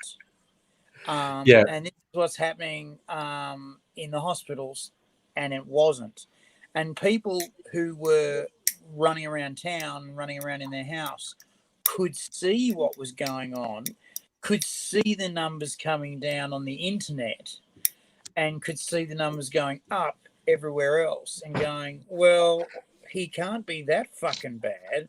And I got to say, Chris, what helped a lot, and I feel bad for you, was we were watching America's numbers go through the fucking roof. Oh, you know what? And You'll be stunned. pleased to learn that we're going Through to the break all the stratosphere. records. We're going to break all the records this winter.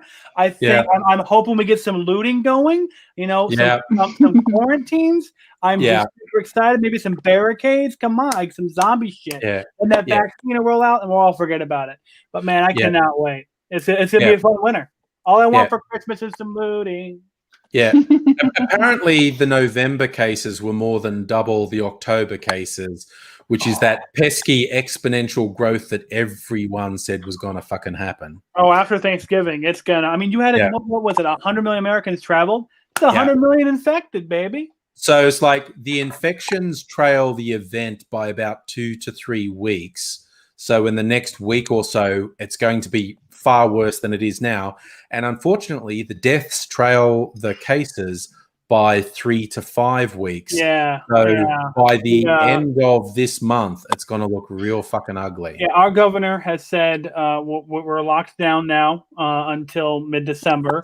And then it will probably extend that lockdown to mid-January. Oregon, all the restaurants were bitching. And so in Portland, all the Portland restaurants were like, hey, we want to open up and get people sick. Fuck you. And so what happened was they went, okay, we're going to go from a 2-week lockdown to a county by county basis. Here's the map. It's all extreme risk in red. So you still can't open. Have a nice day, though. Yeah. That was hilarious. And so the governor said that our hospitalizations will be at our max in February. The hospitals are already full. So we are absolutely, completely, totally fucked until the vaccine starts rolling out in April, May, or June of next year. I was Whenever about that. to say that's six Yeah. months minimum for the significant benefit from any vaccine, and the next 3 months are going to be fucking bad. Be terrible. But like I said, looting for Christmas.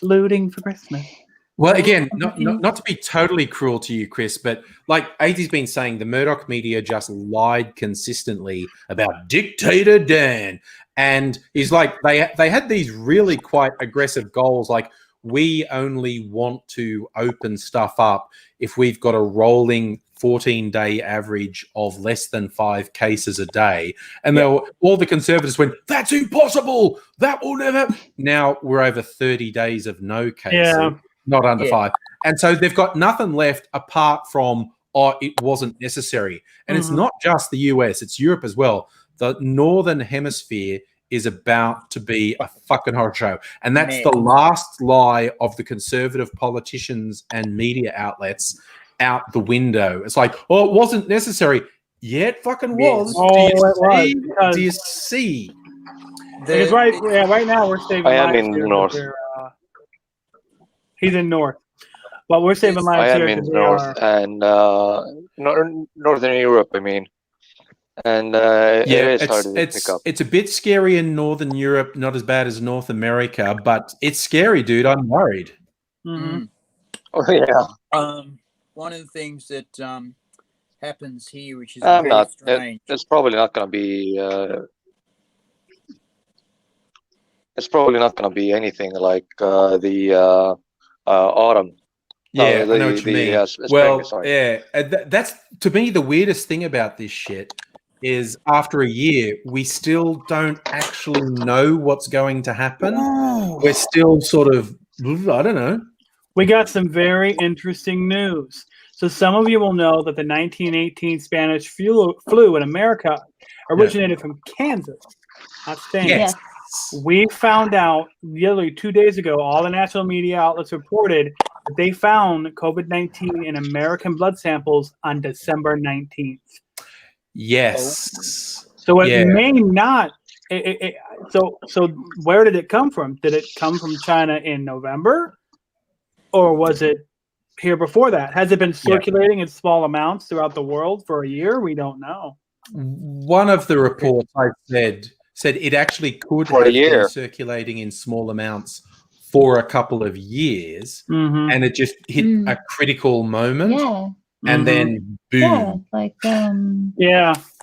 It's crazy out here. Yeah, because it's animals are starting to get sick out here.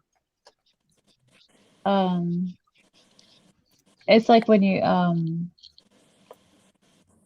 like AIDS. Yeah. Like because when it came out that actually it's been around like way longer than we thought. Than anyone thought. Damn monkey brains. Yeah. Well, since nobody actually takes any samples off.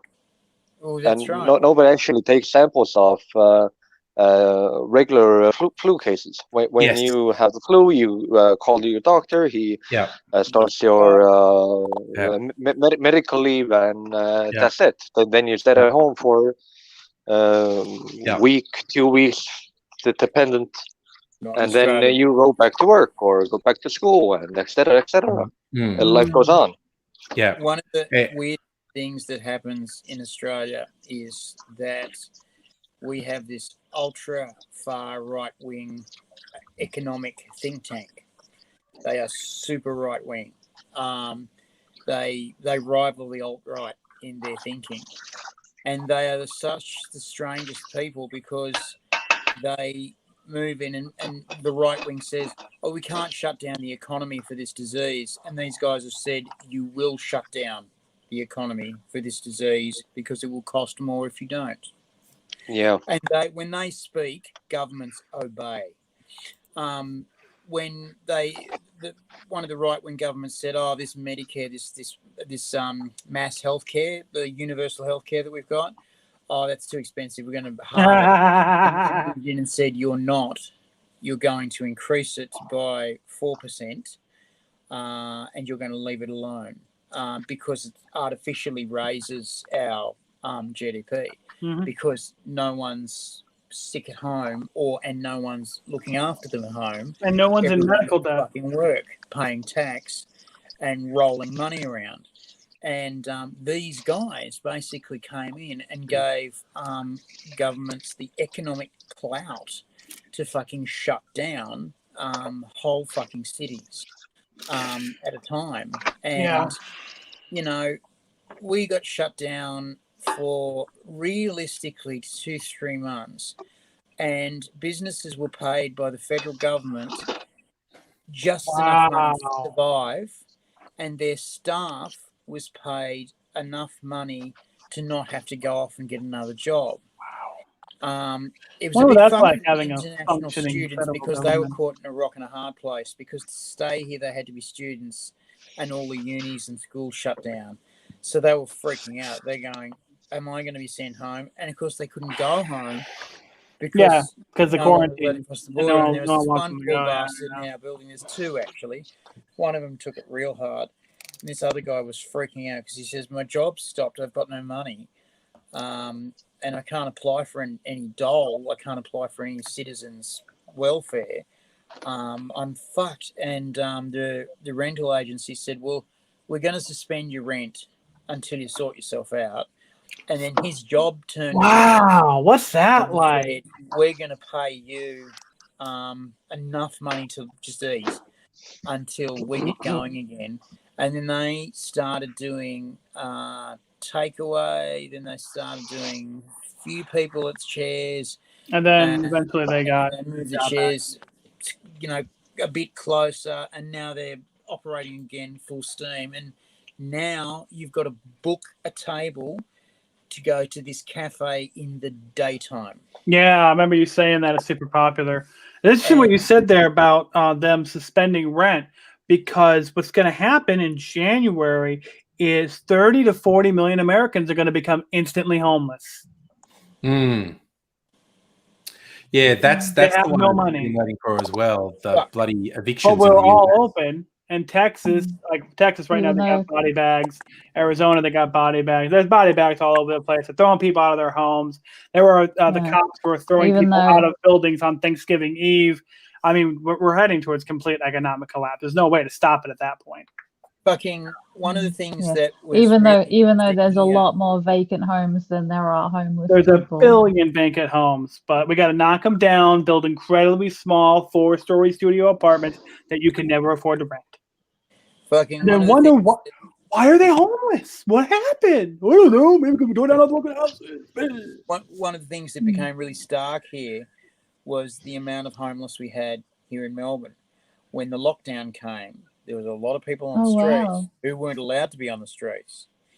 And the cops were going around saying, dude, why are you here? Because I've got nowhere to fucking go, mate. And so that's rough.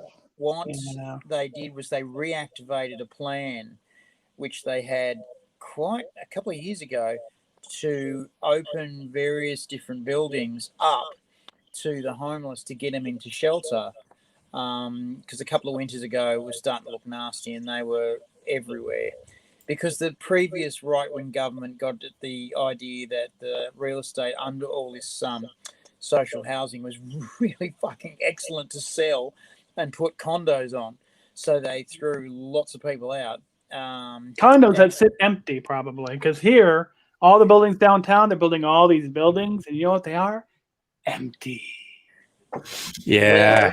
There's another thing happening here in Australia too, and it's started in Victoria, was the Premier said all of these Chinese people who live in China who want an Australian bolt hole to go to in case things go to shit in China and they want to run, they have to have property here, and because they want their instant citizenship, they have to have property here and an investment account.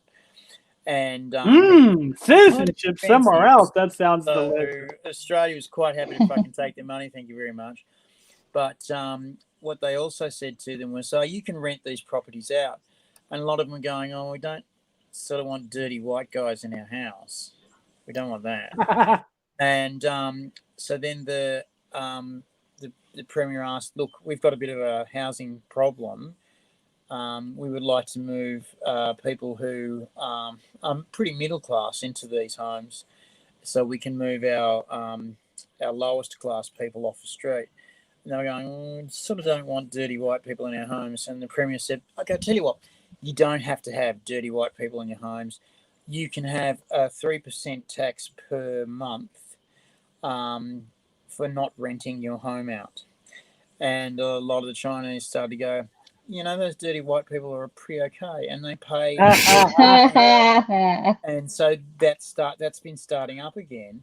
And so I'm waving goodbye to Rain. He had to go, so he's saying, "Please wave to me." Rain. Have a good one, man. And so this is starting up again, and so happily we're seeing a few less homeless people on the street. Yeah, it's been infuriating in the Portland area because Mayor Teddy Bear dipshit says he wants to help homeless people. So what I'm going to do is I'm going to build these high rises, right? And what we're going to do for the homeless people is we're going to put them in these tent cities all across empty lots that aren't yet condos. They'll be condos soon, but not yet. And put them all 6 feet apart for the pandemic. So what they did is you got a glorified tent 6 feet away from the other tent, and eventually in 3 to 6 years, if you're not dead, we might possibly put you in a hotel room for 2 weeks. But yeah, that's about it. Good luck, guys. Yeah, that's great. Wait, why are there homeless sweeps happening every day? Well, we need to sweep the homeless from the street and put them into the quarantine camp. Then they can sit in the quarantine camp, and they're going to get thrown out of the quarantine camp. And that, we got to keep the police money and the police budget going, because right now the protests have died down. They got to beat somebody up, and that's his fucking solution. And then and the thing that pisses me off so much is here in downtown Vancouver, a few blocks away from the big buildings, there were houses. And there were these beautiful houses, these houses that could be divvied up into 4 separate 2-bedroom apartments. And they knocked them down and they built a condo. And they knock it down and they build a condo. And every time they do that, there's another tent, there's another car, there's another RV, and it just drives me out the wall. Because it's like, there's a solution right there. It's right fucking there. It's called just buy the fucking house and put the homeless person in the house. They now have a home problem fucking solved. One of the other things that happened here was they. But it would make the money sad. Yeah, the money would be. The money would be sad. With everything going on, there ain't no money to be sad. A lot of people that they had to quarantine quickly and safely and securely, and so they said we could put them in hotels. How much would that cost? And the hotel said, "You do know that we really only run at 15% capacity most of the time, don't you? We can do you a pretty good fucking deal for lots of fucking rooms." And the government went, we can go with that. And there were a few hotels in the city that were rubbing their hands together going, bring them here. We will fucking sort your shit out, dude. We will feed them. We will do this. And like Angry was saying, the first time round, it was a bit of a fucking mess. But the second time round, they fucking really nailed it. And there's hotels around the place that are fucking putting their hands up going. Well, you see, the problem is in some states, like states that are by the border, ICE is busy putting children that they've stolen from families into the hotels and then berating any guests that are there. So the hotels here don't really like working with the government because, they kind of beat the shit out of people that happen to be staying there because they go off the wrong floor. So. Okay. Yeah, it's great. Yeah, because they got to have somewhere to put all the children they've stolen from Mexican families. That's right, because there was that thing about anchor babies. Am I getting that right? Yeah, so it's official ICE policy to take anybody at any time in any way possible, even if they're an American citizen, and then they put them in hotels until they can export them. And what happens is people out here legally and lawfully block ICE from doing that. So if you happen to just be a patron of the hotel, they don't usually tell the hotels what they're doing fully, and you just get off on the wrong floor, they'll just start acting like you're trying to like free their prisoners, which they're not actually legally allowed to imprison them. So that's why that can be a thing. And so several times they've just kicked the shit out of people that got off the wrong floor that were drunk. Yeah. It's like what are you thinking of, AD? The 14th Amendment to the U.S. Constitution says anyone naturally born on U.S. soil is immediately a U.S. citizen, and lots of the racists don't like that rule, and that's where they. Oh, Charlie's dug up. Oh, she's going the Bloody Mary. She's going the Bloody Mary. Worcestershire sauce is out. Got to be done. Yes. Yeah, look at this one. This one I'm going to have tomorrow night. It's in the process. Yeah. See, it's like a see-through, opaque red, and the clarification process. I want to try that. Oh, milk clarification's fun. I did 3 of them today, and I'll be drinking them on the stream tomorrow night. So, yeah, party time. Oh, here in Australia, we cannot talk about stealing children. Yeah. No. I came in here and I don't have my bunny ears on, but I'll have them on tomorrow.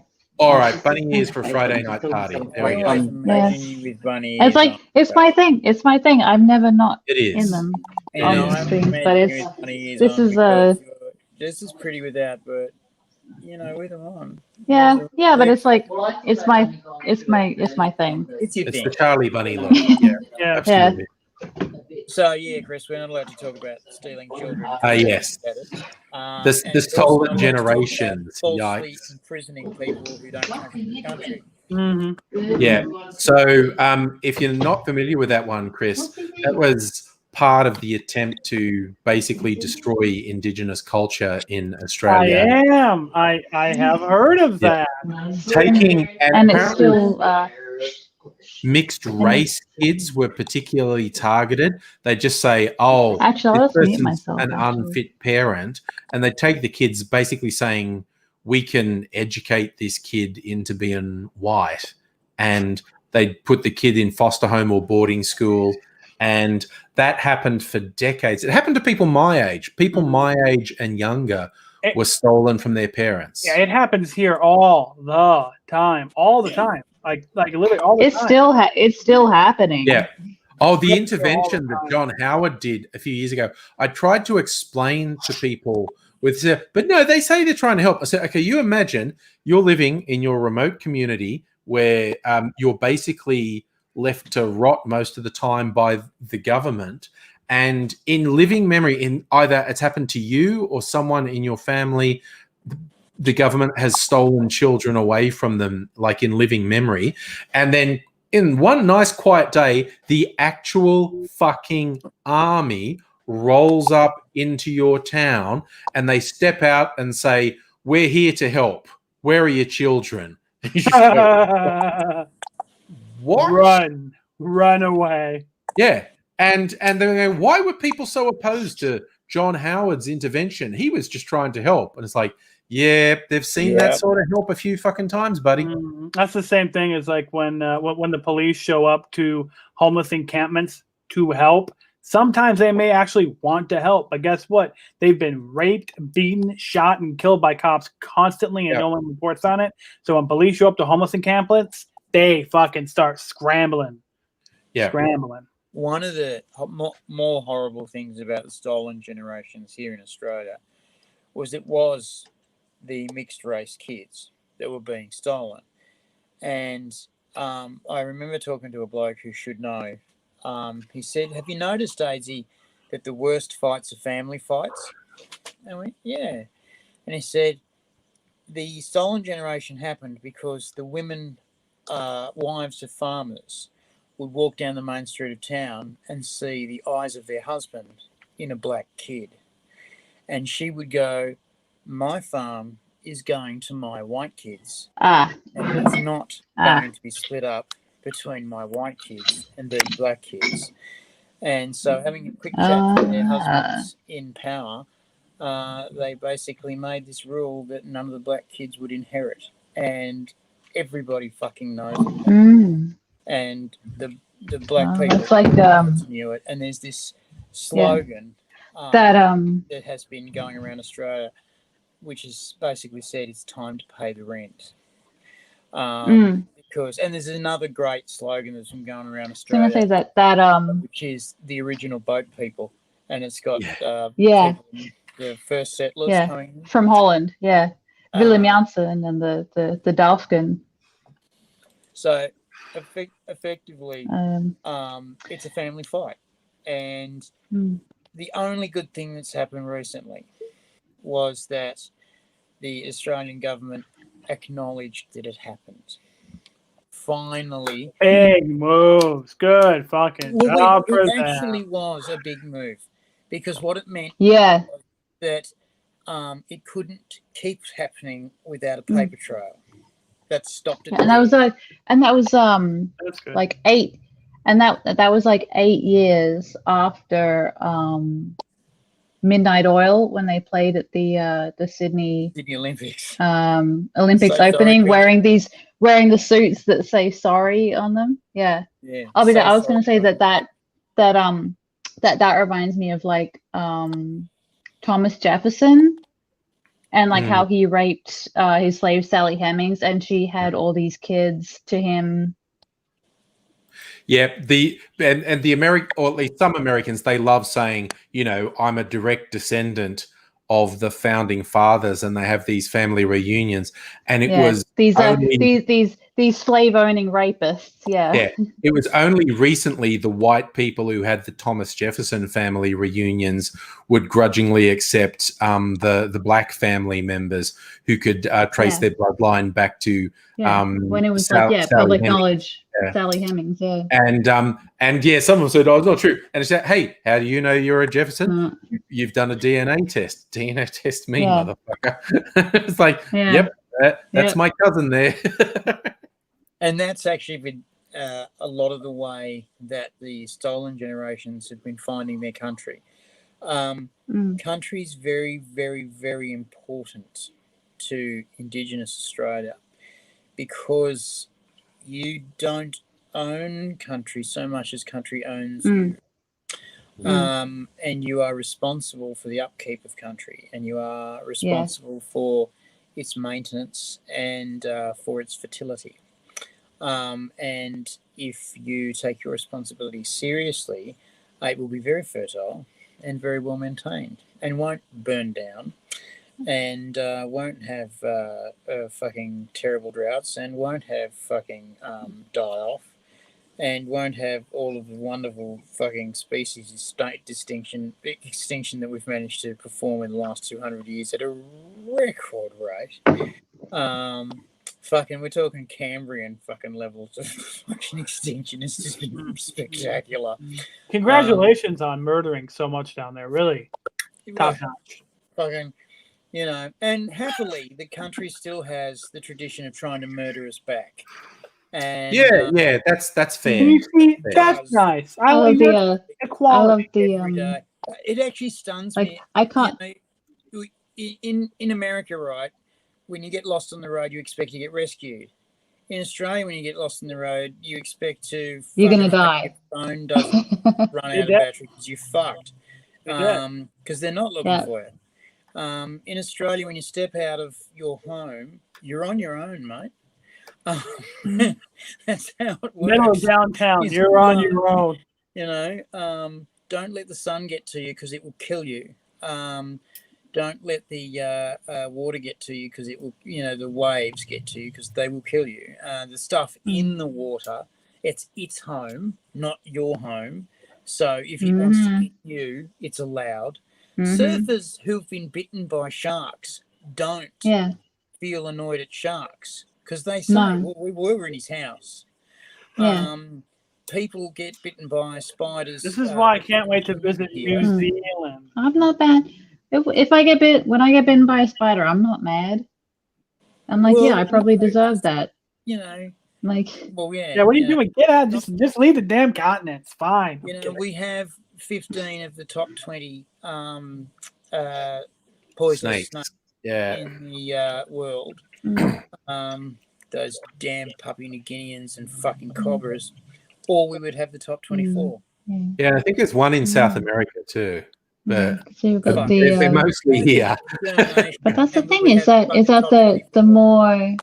the more deadly ones are more reclusive, like the inland taipan. The inland taipan is like the #1 deadliest snake, but it's got a body count of like nothing because they're so reclusive. You never run into it.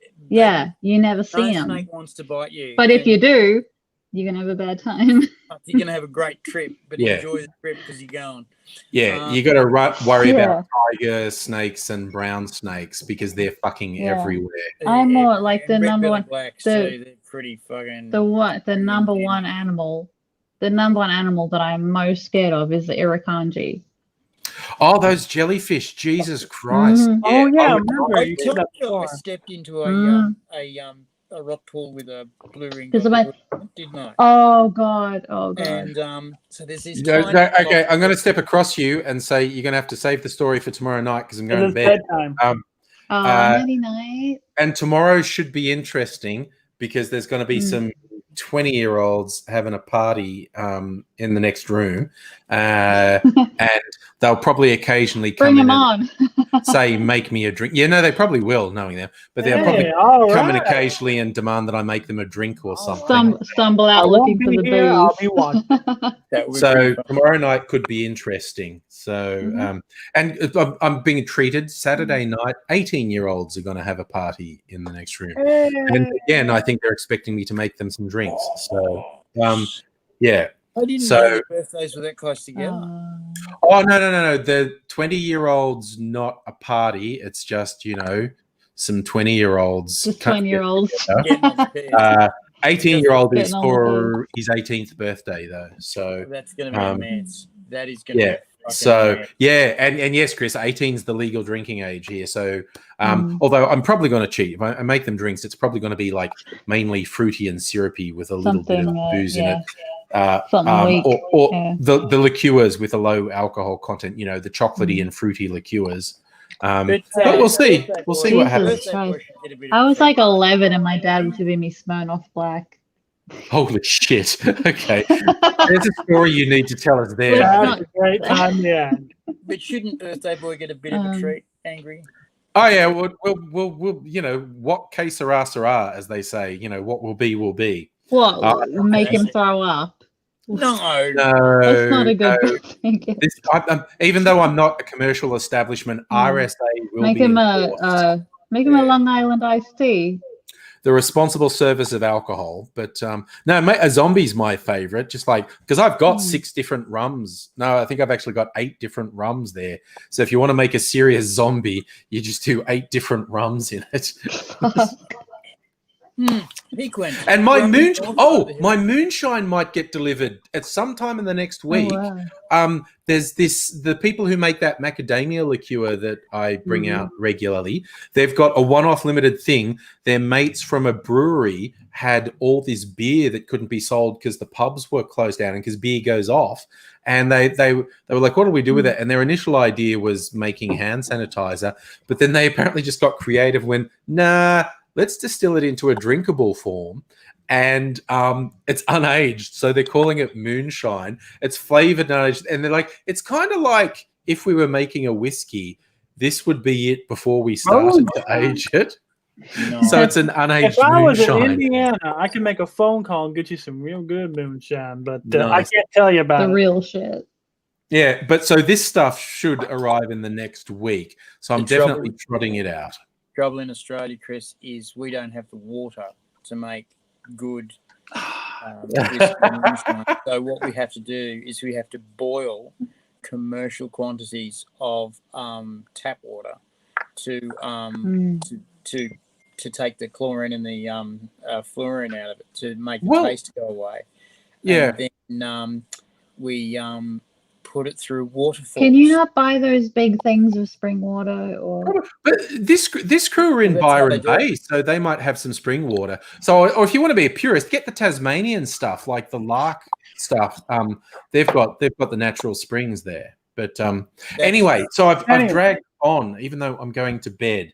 So and this will have finished dripping its way through. So I've got 3 cocktails and 3 distilled cocktails. I might only do 2 of them because that will actually be 4 drinks if I do that. So, but we'll see. We'll see. So tomorrow night, we'll see you later. See you all later, cats and kittens. Bye.